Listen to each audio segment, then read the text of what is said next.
Hello friends, welcome to Madras family vlogs. இன்னைக்கு திங்கக்கிழமை morning போல நான் vlog எடுக்க ஸ்டார்ட் பண்ணியிருக்கேன். இன்னைக்கு பிரம்ம முகூர்த்த பூஜை செய்யல அப்படிங்கிறதால மார்னிங் 6 o'clock போல தான் நான் எழுந்தேன். கோல்ட் ஆயிட்டு இருக்கிறதால வாய்ஸ் ஓவர் சரியா கிளியரா கொடுக்க முடியல. பிரம்ம முகூர்த்த பூஜை செய்யல அப்படிங்கிறதால அந்த வீடியோ இருக்காது. அதை தவிர்த்து cooking video, day in my life, அதுக்கப்புறம் கடைசியா ஒரு ஷார்ட் ஸ்டோரி, இதெல்லாம் சொன்னதுக்கு அப்புறமா ஒரு குட்டியா ஒரு கிவ் அவே கொஸ்டினும் நான் கேட்டிருப்பேன். வீடியோ ஸ்கிப் பண்ணாம பார்த்துட்டு ஆன்சர் என்ன அப்படிங்கிறது கீழே கமெண்ட் செக்ஷன்ல சொல்லுங்க. இன்னைக்கு பிரேக்ஃபாஸ்ட்டுக்கு வெங்காய சட்னி தான் அரைக்க போறேன். அதுக்கு ஒரு பெரிய வெங்காயம், கொஞ்சமா இஞ்சி, ஒரு 10 பல்லு போல பூண்டு வந்து உரிச்சு எடுத்து வச்சிருக்கேன். வெங்காயத்தையும் நான் கட் பண்ணி எடுத்து வச்சுக்கிட்டேன். இஞ்சி கொஞ்சமா இருந்தாவே போதும், அதையும் நான் கட் பண்ணி எடுத்து வச்சுக்கிட்டேன். இதுக்கு கடலை எண்ணெய் ஒரு 2 கரண்டி போல நான் ஆட் பண்ணிக்கிறேன். உங்களுக்கு பருப்பு ஏதாவது ஆட் பண்ணணும் அப்படின்னா ஆட் பண்ணிக்கலாம். நான் எதுவுமே ஆட் பண்ணல, வெறுமனே பூண்டு ஆட் பண்ணி நல்லா இது ஃப்ரை ஆனதுக்கு அப்புறமா வெங்காயம் ஆட் பண்ணிக்கிறேன். பூண்டு ஆட் பண்ணி ஒரு 2 செகண்ட் விட்டதுக்கு அப்புறமா வெங்காயம் இஞ்சி ஆட் பண்ணி வதக்கி விட்டுட்டு அதுக்கப்புறம் வரமிளகா, புளி இதெல்லாம் ஆட் பண்ணிக்கிட்டேன். வெங்காயமும் கொஞ்சம் காரமாக தான் இருக்கும் அப்படிங்கிறதால வரமிளகா உங்க காரத்துக்கு ஏற்ற மாதிரி அட்ஜஸ்ட் பண்ணி போட்டுக்கலாம். அதுக்கப்புறம் ஒரு 1/2 லெமன் போல புளி எடுத்து வச்சிருக்கேன். அதையும் எண்ணெயிலே போட்டு நல்லா வதக்கி எடுத்துக்கிட்டேன். இதெல்லாம் ரொம்ப நேரம் வதங்கணும் அப்படிங்கிற அவசியம் இல்லை. வெங்காயம் ஒரு மாதிரி கண்ணாடி பதத்துக்கு வந்தா போதும். ஓரளவுக்கு வதங்கினதுக்கு அப்புறமா கடைசியா கல்லுப்பு ஆட் பண்ணிக்கிறேன். இந்த மாதிரி சட்னி வகைகளுக்கெல்லாம் கல்லுப்பு ஆட் பண்ணி பாருங்க, அவ்வளோ டேஸ்டா இருக்கும். நம்ம சால்ட்டை விட கல்லுப்பு ஆட் பண்ணி செய்யும் போது நல்லாவே டேஸ்ட் கொடுக்கும். இந்த மாதிரி வதங்கி வந்ததுக்கு அப்புறமா ஸ்டவ் ஆஃப் பண்ணிட்டு நம்ம நல்லா கூல் டவுன் பண்ணதுக்கு அப்புறமா மிக்ஸி ஜார்ல மாத்திட்டு அரைச்சி எடுத்துக்கலாம். இதுக்கு நான் ரவா தோசை தான் நான் செய்ய போறேன். அதுக்கும் எல்லாம் ரெடி பண்ணி எடுத்து வச்சுட்டு இருக்கேன். இதை செய்யறதுக்காக தோசை மாவு எடுத்து வச்சிருக்கேன். அதுக்கப்புறம் ரவை ஆட் பண்ணியிருக்கேன். ரவை வந்து நல்லா பொடிசா இருக்கிற மாதிரி பார்த்து எடுத்து வச்சுக்கலாம். இந்த மாதிரி நைஸா இருக்கணும். இந்த சிறு ரவைன்னு சொல்லுவாங்க இல்லையா, அதுதான் ஆட் பண்ணியிருக்கேன். அதுக்கப்புறம் இது கூடவே வெங்காயம், கொத்தமல்லி, கருவேப்பிலை இதெல்லாம் நல்லா பொடிசா கட் பண்ணி இந்த மாவோடவே மிக்ஸ் பண்ணிட்டு இருக்கேன். இது எல்லாமே நல்லா மிக்ஸ் ஆயிட்டு வந்ததுக்கு அப்புறமா தண்ணி ஆட் பண்ணிக்கிட்டேன். தண்ணி கொஞ்சம் தாராளமா ஆட் பண்ணிக்கலாம். இந்த மாதிரி ரவா தோசை எல்லாம் செய்யறோம் அப்படின்னா தண்ணி கொஞ்சம் எக்ஸ்ட்ரா ஆட் பண்ணிக்கும் போது நல்லா இருக்கும். இந்த மாதிரி தோசை மாவை விட கொஞ்சம் தண்ணி எக்ஸ்ட்ரா ஆட் பண்ணிக்கிட்டோம் அப்படின்னா ரவா தோசை அவ்வளோ டேஸ்டா இருக்கும். தண்ணியா இல்லை அப்படின்னா தோசை கொஞ்சம் தடிமனா வர மாதிரி இருக்கும், அது நல்லா இருக்காது. இந்த மாவு ஒரு 5 நிமிஷம் போல அப்படியே ஊறட்டும். இது வந்து நல்லா கூல் டவுன் ஆகி வந்துருச்சு. இதையும் நம்ம நல்லா மிக்சியில போட்டு மைய அரைச்சி எடுத்துக்கிட்டேன்.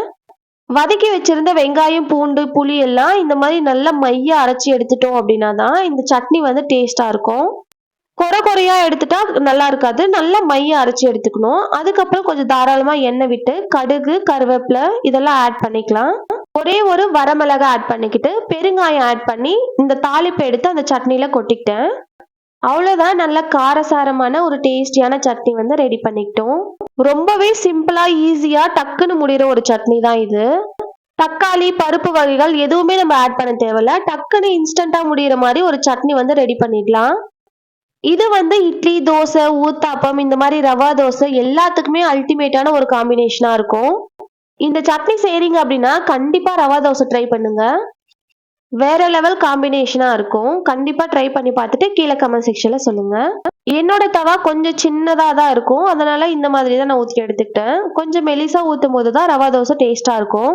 அப்போ வந்து தோசை இந்த மாதிரி செஞ்சு கொடுக்கும்போது வெறுமனே தோசையே சாப்பிட்டுடுவான், சட்னி எல்லாம் வேண்டாம்னு சொல்லிடுவான். ஸோ அதனாலேயே மோஸ்ட்லி இந்த மாதிரி பீட்ரூட், கேரட் இதெல்லாம் வந்து அரைச்சி ஊற்றி அவனுக்கு செஞ்சு கொடுத்துருவேன். அதே போல பூரி, சப்பாத்தி ஏதாவது செய்யறோம் அப்படின்னாலுமே எப்பயாவது அப்புக்காகவே நான் இந்த மாதிரி காய்கறிகளை வந்து அரைச்சி ஊற்றி நான் செஞ்சு கொடுத்துருவேன். இன்னைக்கு லஞ்ச் எதுவும் ப்ரிப்பேர் பண்ணல, பிகாஸ் வெளியே போற ஒர்க் இருந்ததால எனக்கு வந்து லஞ்ச் ப்ரிப்பேர் பண்ற வேலை இல்லை. வெளியில போயிட்டு ரிட்டர்ன் ஒரு 2 o'clock போல வீட்டுக்கு வந்துட்டேன். வீட்டுக்கு வந்து கொஞ்சம் கிளீனிங் ஒர்க்கும் இருந்தது.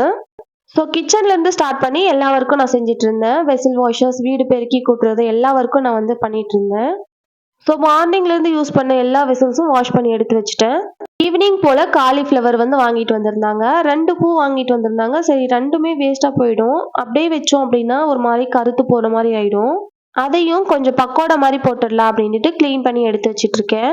அப்பு, பாப்பாவும் விளையாடிட்டு இருந்தாங்க. அப்பு வந்து இந்த கிளீன் பண்ணி எடுத்து வச்சிருக்க அந்த பூவெல்லாம் இந்த பாத்திரத்துல எடுத்து மாத்தி வச்சிட்டு இருக்கான் பாருங்க.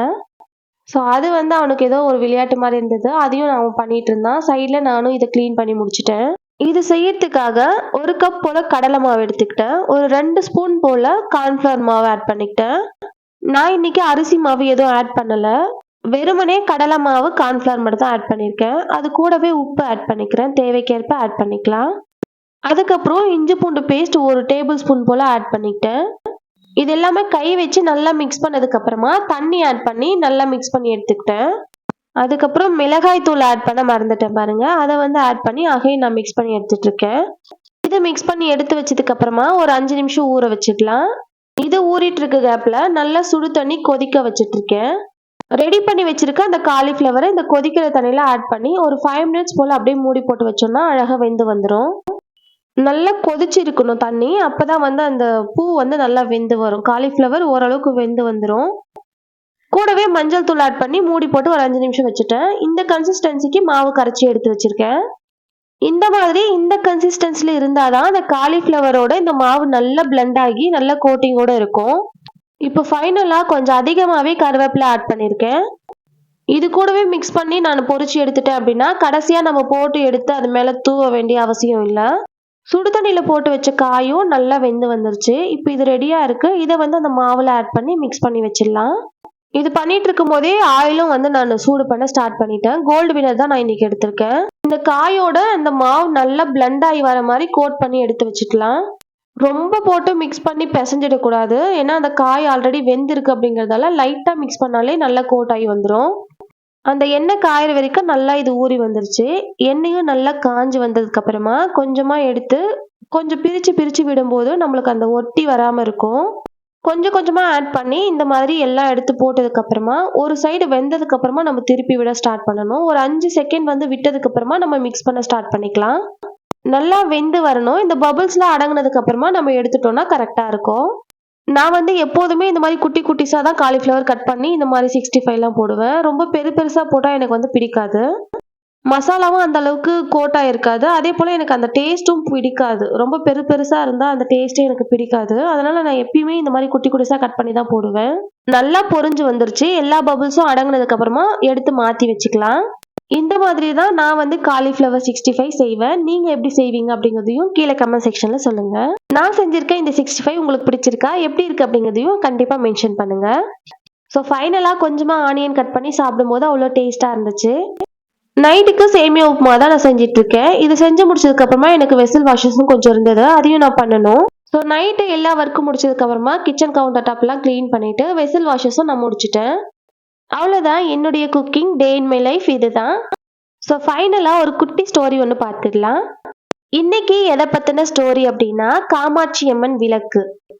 பொதுவாக நம்ம எல்லார் வீட்லேயும் இருக்கிற ஒரு விளக்கு, மெயினான ஒரு விளக்கு அப்படின்னா காமாட்சி அம்மன் விளக்கு. அது ஏன் அவ்வளோ தனித்தன்மை வாய்ந்ததா இருக்கு அப்படிங்கறத பார்த்துடலாம்.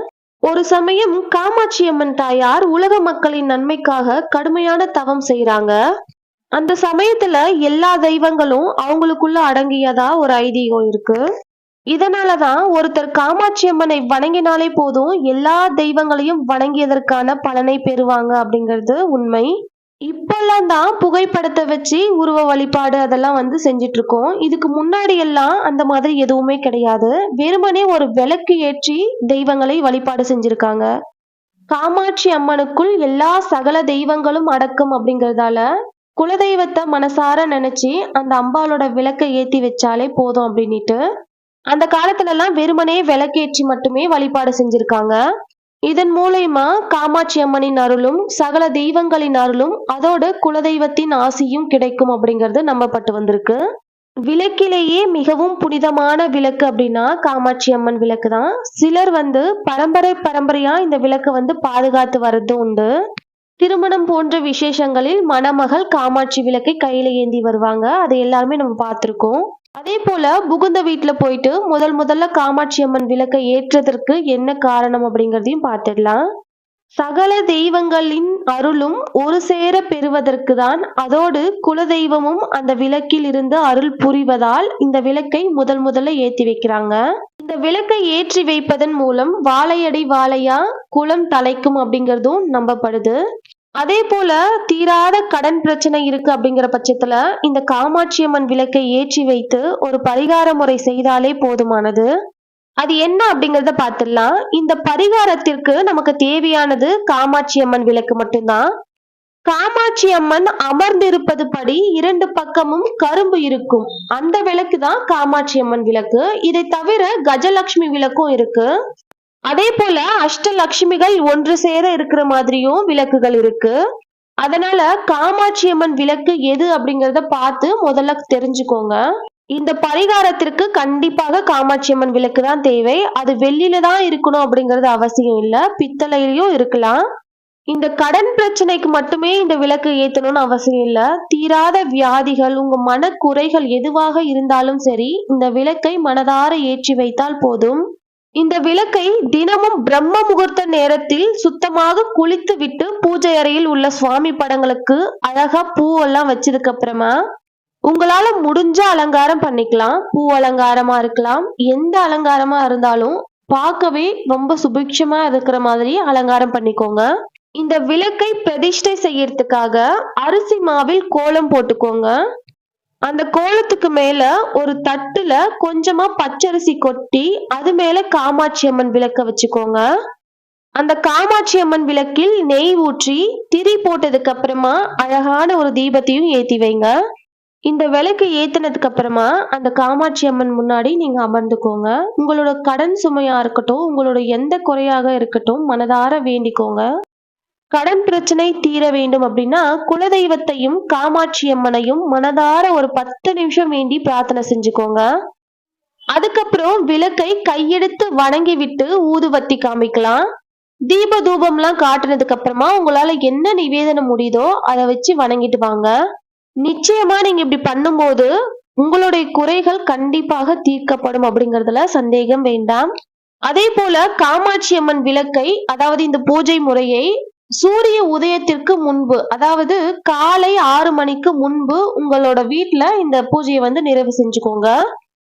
கடன் பிரச்சனை மட்டும் இல்லைங்க, நீங்க எதை நினைச்சு உங்களோட வீட்டுல இந்த விளக்கை ஏத்தி இந்த பூஜையை தொடங்குறீங்களோ அந்த வேண்டுதல் 48 நாட்களுக்குள் நிச்சயமாக நிறைவேறி இருக்கும் அப்படிங்கிறது தான் உண்மை. முழு நம்பிக்கையோட இந்த பூஜையை உங்க வீட்டுல தொடர்ந்து செஞ்சுட்டு வரீங்க அப்படின்னா கண்டிப்பாக உங்களுடைய குறைகள், உங்களுடைய வேண்டுதல் நிறைவேற்றப்படும். நீங்கள் நினைத்தது கண்டிப்பாக நிறைவேறும், பலிக்கும். குறிப்பாக கடன் அடைக்க வேண்டும் அப்படின்னு நினைச்சு வேண்டுதல் இருக்கு அப்படின்னா, எவ்வளவு பெரிய கடனாக இருந்தாலும் சரி, பல வருஷம் வட்டி கட்டி எங்களால முடியல, திணறி போயிருக்கோம் அப்படின்னா இந்த பூஜை முறையை செஞ்சு பாருங்க. சீக்கிரத்திலேயே ஒரு முடிவு கிடைக்கும். காமாட்சி அம்மன் விளக்கை அனுதினமும் ஏற்றுவதால் கிடைக்கும் பலன்கள் என்னன்னு பார்த்துடலாம். வீட்டில் அனைத்து விதத்திலும் மங்களம் உண்டாகும், குலம் தலைக்கும் அப்படிங்கறதுல எந்த ஒரு சந்தேகமும் வேண்டாம். கிரக தோஷங்கள் தீரும், செல்வம் செழித்து வறுமை நீங்கும். வழக்குகள் இருக்கு அப்படின்னா அதுல வெற்றி அடைவீர்கள். நேர்முகமா எதிர்முகமா நிறைய எதிர்ப்புகள் இருக்கு அப்படின்னா அதுவுமே இதன் மூலம் விலகிவிடும். சோ டோட்டலா ஒரு 5 பலன்களை நான் சொல்லியிருக்கேன். அது என்னென்ன அப்படின்னா, வீட்டில் மங்களம் உண்டாகும், குலம் தலைக்கும், கிரக தோஷங்கள் தீரும், செல்வம் செழித்து வறுமை நீங்கும், வழக்குகள் வெற்றி அடையும், நேர்முக மறைமுக எதிர்ப்புகள் அறவே ஒழியும். அவ்வளவுதான் இன்னைக்கான ஷார்ட் ஸ்டோரி. இதுதான் உங்களுக்கு யூஸ்ஃபுல்லா இருந்திருக்கும் நம்புறேன். இன்னைக்கான கிவ்அவே क्वेश्चन என்னன்னு பார்த்துக்கலாம். இன்னைக்கு மார்னிங் டிஃபனுக்கு நான் என்ன செஞ்சிருந்தேன், லஞ்ச் நான் ஏன் செய்யல, நைட் டின்னருக்கு நான் என்ன செஞ்சிருந்தேன், அதோட இன்னைக்கு ஷார்ட் ஸ்டோரி எதை பத்தினது, இதுதான் இன்னைக்கான கிவ்அவே क्वेश्चन. ஆன்சர் வீடியோக்குள்ளவே இருக்கு. வீடியோ ஸ்கிப் பண்ணாம பார்த்துட்டு ஆன்சர் என்ன அப்படிங்கறத கீழே கமெண்ட் செக்ஷன்ல லிஸ்ட் அவுட் பண்ணி சொல்லிடுங்க. வீடியோ பிடிச்சிருந்தா லைக் அண்ட் ஷேர் பண்ணிட்டு நம்ம சேனலை சப்ஸ்கிரைப் பண்ணிக்கோங்க. மெட்ராஸ் ஃபேமிலி விளாக்ஸ்க்கு சப்போர்ட் பண்ணுங்க. தேங்க்யூ. மறக்காம ஃப்ரெண்ட்ஸ் அண்ட் ஃபேமிலிக்கு ஷேர் பண்ணிட்டு நம்ம சேனல்ல நடக்கிற கிவ்அவேல பார்ட்டிசிபேட் பண்ண சொல்லுங்க. Tata bye bye.